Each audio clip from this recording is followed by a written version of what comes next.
Once upon a time there was a widow who had two daughters. The elder was so much like her, both in looks and character, that whoever saw the daughter saw the mother. They were both so disagreeable and so proud that there was no living with them.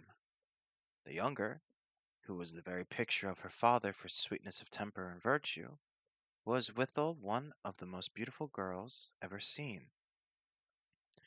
As people naturally love their own likeness, this mother doted on her elder daughter, and at the same time had a great aversion for the younger. She made her eat in the kitchen and work continually. Among other things, this unfortunate child had to go twice a day to draw water more than a mile and a half from the house, and bring home a pitcher full of it. One day, as she was at this fountain, there came to her a poor woman who begged of her to let her drink. "Oh, yes, with all my heart, Goody," said this pretty little girl.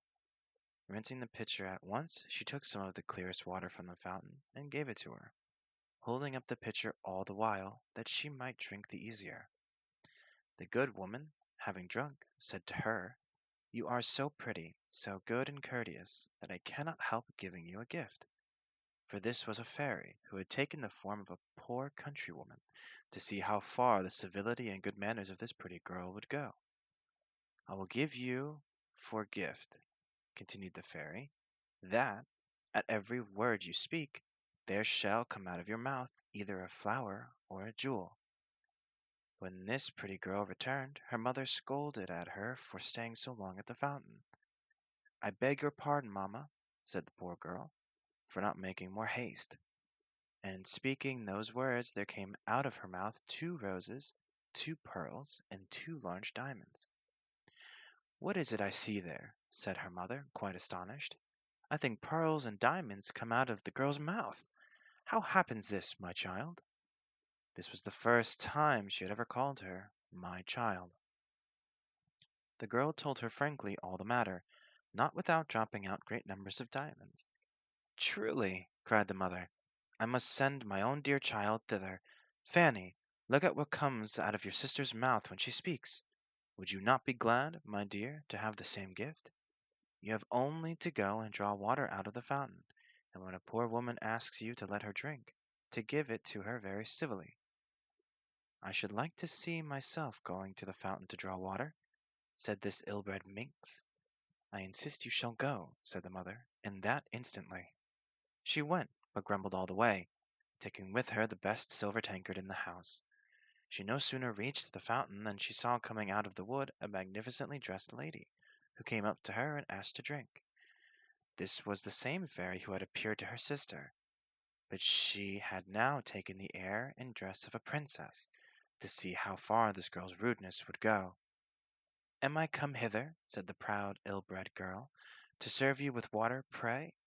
I suppose this silver tankard was brought purely for your ladyship, was it? However, you may drink out of it if you have a fancy." "You are scarcely polite," answered the fairy without anger.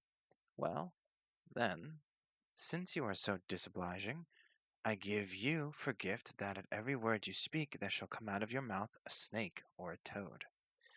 So soon as her mother saw her coming, she cried out, "Well, daughter?" "Well, mother?" answered the unhappy girl, throwing out of her mouth a viper and a toad. "Oh, mercy!" cried the mother. "What is it I see? It is her sister who has caused all this, but she shall pay for it." And immediately she ran to beat her. The poor child fled away from her and went to hide herself in the forest near by. The king's son, who was returning from the chase, met her, and seeing her so beautiful, asked her what she did there alone, and why she cried. "Alas! sir, my mother has turned me out of doors." The king's son, who saw 5 or 6 pearls and as many diamonds come out of her mouth, desired her to tell him how that happened. She told him the whole story. The king's son fell in love with her, and considering that such a gift was worth more than any marriage portion another bride could bring, conducted her to the palace of the king, his father, and there married her. As for her sister, she made herself so much hated that her own mother turned her out of doors. The miserable girl, after wandering about and finding no one to take her in, went to a corner of the wood, and there died.